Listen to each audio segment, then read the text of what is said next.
அந்திமலை நேயர்களுக்கு வணக்கம். நம்ம திரைவிமர்சனத்தில் பார்க்க போகிற படம் கேப்டன் மில்லர். பெருசும் எதிர்பார்க்கப்பட்ட ஒரு படம். ஏன்னா தனுஷ் நடித்த படங்களில் அதிக பொருட்செலவு கொண்டு தயாரிக்கப்பட்ட ஒரு படம். சத்யஜோதி ஃபிலிம்ஸ் வந்து தயாரிச்சிருக்காங்க. ரொம்ப கிராண்டான ஒரு தயாரிப்பு. அதனால் படம் மேலே ஒரு பெரிய எதிர்பார்ப்பு இருந்துச்சு. வருடம் சரியாக சொல்லப்படலை. ஆனால் சுதந்திரத்துக்கு முந்தைய ஒரு காலகட்டம் பிரிட்டிஷ் வந்து நம்மளை வந்து அரசாட்சி பண்ணிகிட்டு இருக்காங்க. அது ஒரு பக்கம் நடக்குது. இன்னொரு பக்கம் வந்து கோவிலில் ஒடுக்கப்பட்ட மக்கள் கோவிலுக்குள்ள நுழையக்கூடாது அப்படின்னு சொல்லி சமஸ்தானத்தை சேர்த்தவங்க ஒரு பிரச்சனை பண்ணுறாங்க.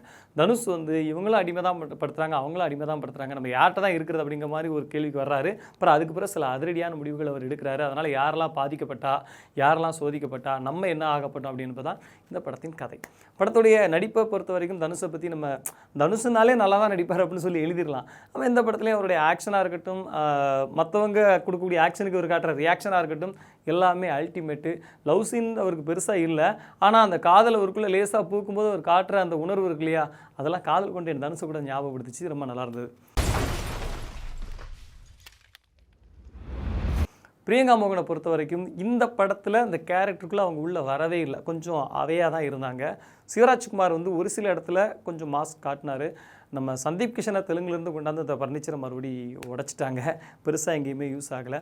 சில சின்ன நடிகர்கள், புது நடிகர்கள் ரொம்ப ஆச்சரியப்படுத்துனாங்க. முக்கியமாக சுவாதி கிருஷ்ணன் குயிலின்ற ஒரு கேரக்டரில் அவங்க வந்து ரொம்ப அழகாக நடிச்சிருந்தாங்க. சித்தார்த் நூனியோட ஒளிப்பதிவு வந்து ரொம்ப முக்கியமான அம்சமாக பார்க்கப்படுது. ஏன்னா பிளாக் அண்ட் ஒயிட்டு இருக்குது, வேறு ஒரு கலர் இருக்குது, வேற ஒரு டோன் இருக்குது. அந்த தென்காசி சார்ந்த ஏரியாக்களில் தான் படப்பிடிப்பு நடத்திருக்காங்க.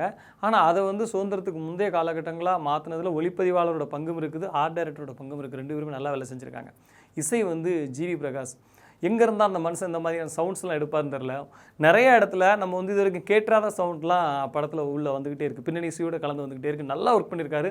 பாடல்களையும் ஒரு சிறப்பான வேலையை கொடுத்துருக்காரு. இன்னும் சொல்லப்போனால் சில இடத்துல வந்து படத்தை வந்து அடுத்த கட்டத்துக்கு கொண்டு போகிறதே ஜிவி பிரகாஷோட இசை தான். படத்துடைய ஆரம்பத்தில் வந்து கோவில் நுழைவு போராட்டத்தை வச்சு ஒரு பெரிய விஷயத்தை வந்து டிஸ்கஸ் பண்ணுது படம். அந்த முன்னாடி நடக்கப்பட்ட அந்த அரசியலை, ஒடுக்கப்பட்ட மக்களுக்கு எதிராக நடத்தப்பட்ட அரசியலை பற்றி ரொம்ப அழகாக படம் டிஸ்கஸ் பண்ணுது. ஒரு பெரிய ஹீரோ வச்சு ஒரு விஷயத்தை டிஸ்கஸ் பண்ணுறாங்க, ரொம்ப அழகாக அந்த படம் அமைய போகுது அப்படிங்கிற ஒரு நம்பிக்கை வந்து படம் முதல்ல ஒரு 1/2 மணி நேரம் நமக்கு ஏற்படுத்திச்சுது.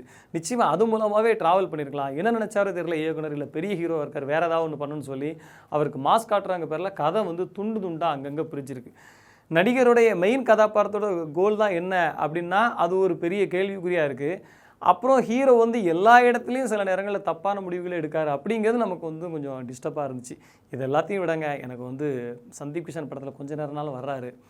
தனுஷோட ஆக்ஷன் எனக்கு ரொம்ப பிடிக்கும், அவரோட ஆக்டிங் எனக்கு ரொம்ப பிடிக்கும். சிவராஜ்குமார் இருக்கார், ஜிவி பிரகாஷோட இசை இருக்குது. இதை தவிர எனக்கு என்ன வேணும், நான் கண்டிப்பாக பார்க்கணும்னு ஆசைப்பட்றேன் அப்படிங்கிற தேர்வு லாஜிக் பற்றி எனக்கு பிரச்சனை இல்லை. திரைக்கதையில் சின்ன குழப்பங்கள் தான் எனக்கு பிரச்சனை இல்லை நினைக்கிறவங்களுக்கு இந்த கேப்டன் மில்லர் வந்து ஒரு தேர்வாக இருக்கலாம். ஆனால் இதையெல்லாம் ஒழுங்குபடுத்தி ஒரு நேர்த்தியான கதையை, நேர்த்தியான மேக்கிங் இருக்குது, அதை ஒரு நேர்த்தியான திரைக்கதை ஆக்கியிருந்தால் இந்த கேப்டன் மில்லருக்கு நம்ம ஒரு சல்யூட் அடிச்சிருக்கலாம். நன்றி, வணக்கம்.